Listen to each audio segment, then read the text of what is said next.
Hello students. आज हम first year class के लिए किंगडम फंजाई में से दो चीज़ों के बारे में पढ़ते हैं जो पेपर वाइजली बहुत ज़्यादा इम्पोर्टेंट रहती है। जैसे एक लाइकेंस है और माइकोराइज़ा है, ये पेपर में सबसे ज़्यादा आते हैं इसके क्वेश्चंस, क्योंकि जो फंजाई होती हैं और एल्गी जो होती हैं उन दोनों का जो ग्रुप है वही लाइकेंस कहलाता है। तो हम पहला जो टॉपिक पढ़ते हैं वो लाइकेंस के बारे में पढ़ते हैं। लाइकेंस क्या है, हम कह सकते हैं it is the small group of curious plants whose body is made up of algal and fungal of type of components. हम इसको बता भी सकते हैं कि the group of algae and fungi is called lichens. Lichens जो होते हैं वो सिम्बायोटिक रिलेशनशिप होती है, इनको दो पार्ट्स में डिवाइड कर लिया जाता है।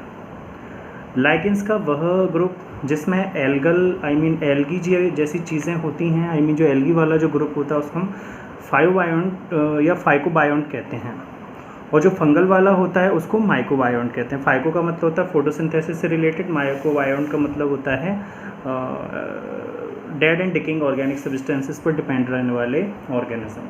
तो जो लाइकेंस होते हैं वो एल्गी और फंजाई का ग्रुप होती है। फाइकोबायोन्ट इसलिए उसको कहा जाता है क्योंकि वो फोटोसिंथेसिस भी करता है, अपना भोजन फोटोसिंथेसिस के द्वारा बना लेता है। माइकोबायोन्ट इसलिए कहते हैं कि वो सड़े गले तथा मृत पदार्थों पर भी आसानी से मिल सकता है। तो the phycobiont usually a green algal और cyanobacterium, whereas the mycobiont is a member of ascomycotina और बेसिडोमाइकोटोनिया।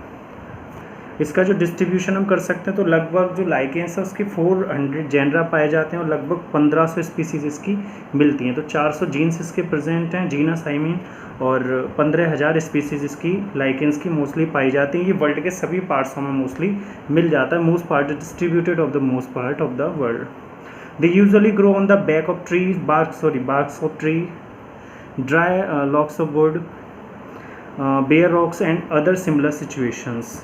तो इन सारी चीज़ों में भी ये पाया जाता है। आपका ट्री की जो छाल होती है ऊपर जो लगी रहती है उस पर भी लाइकेंस आसानी से देखे जा सकते हैं। और आपने तालाब देखे होंगे, तालाब पर जो हरे कलर की परत कभी कभी पड़ जाती है रुके हुए तालाबों पर, जिसमें पानी रुका हुआ सड़ जाता है तो उसमें एक हरे कलर की परत पड़ जाती है, उसको भी हम लाइकेंस बोल सकते हैं। तो उन जगहों पर भी पाए जाते हैं। रॉक्स पर भी आसानी से देखे जा सकते हैं, ग्रीन कलर की परतें छप जाती हैं। आपने स्विमिंग पूल में भी देखे होंगे, जो पत्थर होते हैं उनमें भी आसानी से ग्रीन कलर की काई टाइप की जम जाती है, वो लाइकेंस होती है। ये कुछ जीरोफाइटिक नेचर में भी पाए जाते हैं और ड्रॉट प्लेस में भी रहते हैं, ड्राई प्लेसेस में भी काफ़ी हद तक ये मिल जाते हैं। लाइकेंस जो बॉडी होती है वो उनको कई भागों में डिवाइड कर दिया जाता है। मोस्टली हम 3 प्रकार के लाइकेंस के बारे में पढ़ते हैं। पहला हम क्रिस्टोज लाइकेन के बारे में पढ़ते हैं, दूसरा है फोलियोज लाइकेंस के बारे में पढ़ते हैं, तीसरा है आपका फ्रूटिकोस लाइकेंस के बारे में पढ़ते हैं। तो जो हमने जो पढ़ा था क्रिस्टोज लाइकेन जो बहुत पुअरली पाए जाते हैं, इनकी मात्रा बहुत इनकी संख्या बहुत ही कम पाई जाती है। ये क्रस्ट लाइक चीज़ों पर पाए जाते हैं, जो क्रस्ट होती हैं उन पर ये पाए जाते हैं। और जो फोलियोज लाइकेन जो होते हैं इनकी जो बॉडी होती है वो लीफ लाइक होती है, पत्ती जैसी बॉडी होती है, एक्सपेंडेड बॉडी होती है इसके, attach to the substratum with the help of rhizoids like rhizines. Example हम पार्मेलिया भी बोल सकते हैं। काफ़ी ऐसी जगहों पर पाए जाते हैं यहाँ पर गीली ज़मीन होती है। फ्रूटिकोज जो लाइकेंस होते हैं, देयर इज़ अ शोबी या कह सकते हैं shrubby lichens with the well developed cylindrical and branch thallus. ये इस तरह का फ्रूटिकोज लाइकेंस है जो मोस्टली मछलियाँ इनको या छोटे छोटे जीव जो होते हैं वो भी इनको खाने का काम करते हैं। लाइकेंस का यदि हम इकोनॉमिक इम्पोर्टेंस पढ़ें तो ये एक तो वंडरफुल गिफ्ट ऑफ नेचर है। नेचर का सबसे वंडरफुल गिफ्ट है क्योंकि ये मोस्टली खाया भी जाता है और इसको मेडिसिन के लिए भी यूज़ किया जाता है, लिटमस पेपर में भी यूज़ किया जाता है, डाइज बनाने के लिए भी यूज़ किया जाता है जिसमें कपड़े कलर किए जाते हैं, या बहुत सारी ऐसी चीज़ें होती हैं जो कलर की जाते हैं। तो एक तो प्रकार की डाई बनाने में भी ये यूज़ किया जाता है, टेनिंग एजेंट में भी ये यूज़ किया जाता है। तो काफ़ी सारी चीज़ें लाइकेंस के द्वारा बनाई जाती हैं, जिसमें सबसे ज़्यादा यूज़ इसका मेडिसिन बनाने के लिए किया जाता है।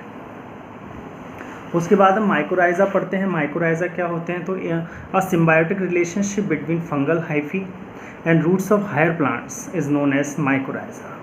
तो ये फंगल हाइफी होता है जिसमें बड़े बड़े प्लांट्स के द्वारा ये जुड़े रहते हैं, इनको माइकोराइज़ा कहते हैं।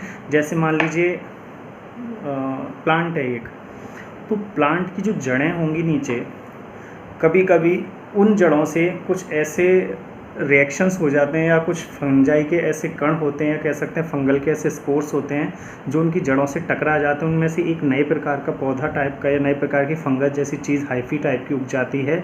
इसको हम माइकोराइज़ा कहते हैं। जैसे कि आप कह सकते हैं आपने वो देखा होगा कुकुरमुत्ता जिसको हम हिंदी में बोलते हैं, ये माइकोराइज़ा का सबसे इम्पोर्टेंस पार्ट होता है। हम इसको भी आसानी से देख सकते हैं। तो माइकोराइज़ा में जो बॉडी होती है वो रूट, स्टेम और लीव्स तीनों चीज़ों में हम डिवाइड कर सकते हैं। कह सकते हैं कि the fungal partner of the mycorrhiza obtain food from the roots of the plants and returns the plant supplies mineral element to the fungus. तो ये प्लांट्स के जड़ों में आसानी से पनप जाते हैं और ये जड़ों के द्वारा ही अपना भोजन लेते हैं, जड़ों के द्वारा ही अपनी सारी चीज़ें पूरी करते हैं, लाइफ अपना पूरा व्यतीत कर देते हैं। और ये सड़े गले तथा मरे हुए स्थानों पर आसानी से देखे जा सकते हैं। माइकोराइज़ा में भी कह सकते हैं एक्टोट्रॉफिक टाइप के प्लांट्स होते हैं। When the fungal hyphae lives on the surface of endotrophic when they penetrate the root and grow inside the root tissues. ये किसी भी प्लांट्स के रूट जो होती हैं उनके अंदर के जो टिश्यूज़ होते हैं उनको खाने का काम करते हैं। मोस्टली अधिकतर जिस भी प्लांट्स पर ये बन जाते हैं तो दूसरे प्लांट से ही अपना न्यूट्रिशन लेने लगते हैं। तो एक प्रकार के ये हेटरोट्रॉपिक टाइप के ऑर्गेनिज्म होते हैं।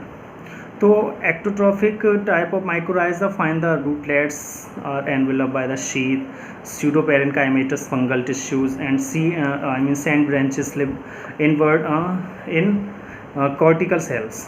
तो ये जो एक प्रकार के हम देख सकते हैं कि इनकी जो सेल्स होती हैं छाते जैसी होती हैं, छते जैसी होते हैं, जिसको आपको एक अच्छा सा एग्जांपल है मशरूम।